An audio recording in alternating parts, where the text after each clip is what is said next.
All right, let's dive into the First World War. We're talking about a conflict that was supposed to be over in a few weeks, but ended up shattering empires and redrawing the map of the world. So that's the big question, isn't it?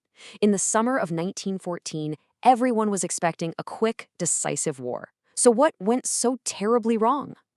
Okay, so first, let's set up the teams. Think of it like a heavyweight match. In one corner, you've got the Allies, France, Great Britain, and the massive Russian Empire. And in the other corner, you have the Central Powers, led by the industrial might of Germany and the sprawling Austro-Hungarian Empire. These were the two sides getting ready for that famously short war. Now, Germany, in particular, had a very specific plan to win fast, a strategy built on speed and surprise. It was called the Schlieffen Plan, and it was based on three key assumptions. First, Russia is huge, so it'll take them weeks to get their army ready. Second, while that's happening, Germany will invade neutral Belgium to get around France's defenses and race towards Paris. And third, once France is knocked out, they can pivot their entire army to the east to deal with the Russians. A brilliant plan. On paper. But here's the thing about plans. They don't always survive contact with reality. And this one was about to hit a brick wall. The first flaw in the plan showed up almost immediately. Germany figured they'd just stroll through Belgium. No problem. Instead, the Belgians fought back with everything they had. It wasn't enough to stop the German army, but it was just enough to completely ruin their perfect timetable. That delay gave the French and British just enough time to regroup.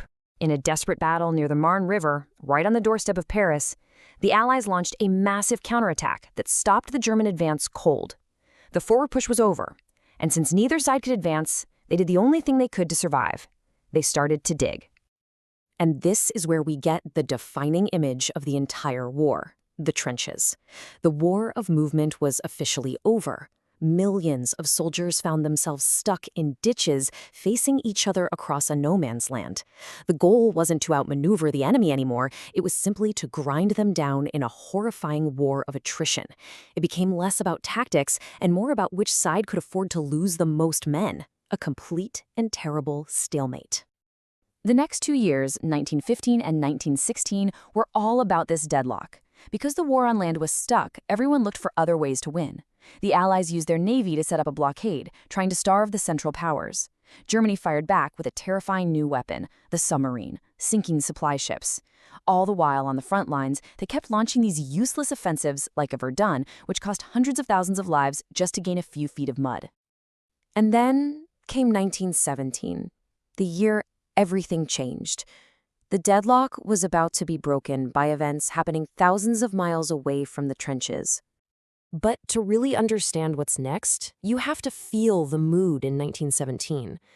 3 years of this brutal war had worn everyone down. Soldiers were mutinying, civilians back home were starving. For the first time, you started hearing whispers, talk of a negotiated peace. Everyone just wanted it to stop. And right then, two events happen that completely flip the script. First, Germany's submarine attacks finally pushed the United States into the war, bringing its huge industrial power to the Allied side. But at the same time, a revolution explodes in Russia. The government is overthrown, and the country signs a peace treaty. They're out of the war. It was a massive trade-off. One superpower out, a new one in. The deck was completely reshuffled for the final act of the war, which would lead to the collapse of empires and a price tag that's almost impossible to comprehend. With Russia out of the picture, Germany saw its chance. It could now throw all its soldiers at the Western Front for one last desperate offensive. But it was a race against the clock. They had a very narrow window to win before millions of fresh, well-supplied American soldiers could tip the scales for good. The German offensive failed.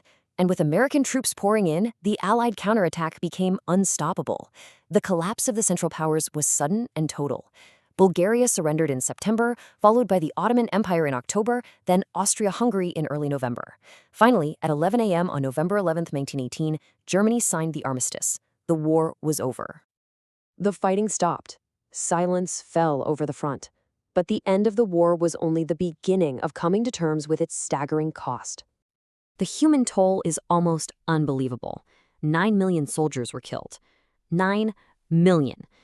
In villages all across Europe, an entire generation of young men was simply erased. And beyond the confirmed dead, there were 4 million missing. Soldiers who were never found, their bodies just swallowed by the battlefields. For millions of families, there was no grave to visit, no sense of closure.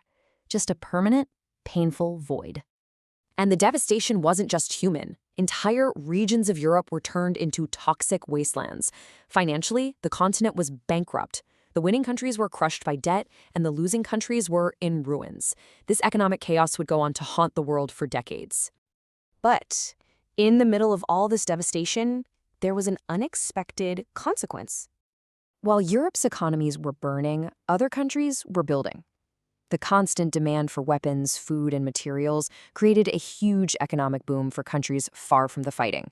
Nations like the United States, Canada, and Japan supercharged their industries to supply the war effort. By the end of the conflict, the world's economic center of gravity had shifted, away from Europe for good. And this leaves us with one last tough question. The war brought unimaginable suffering and destruction, but it also accelerated change and reordered the global balance of power. So, can something so destructive really be considered a driver of progress? It's a question that's worth thinking about.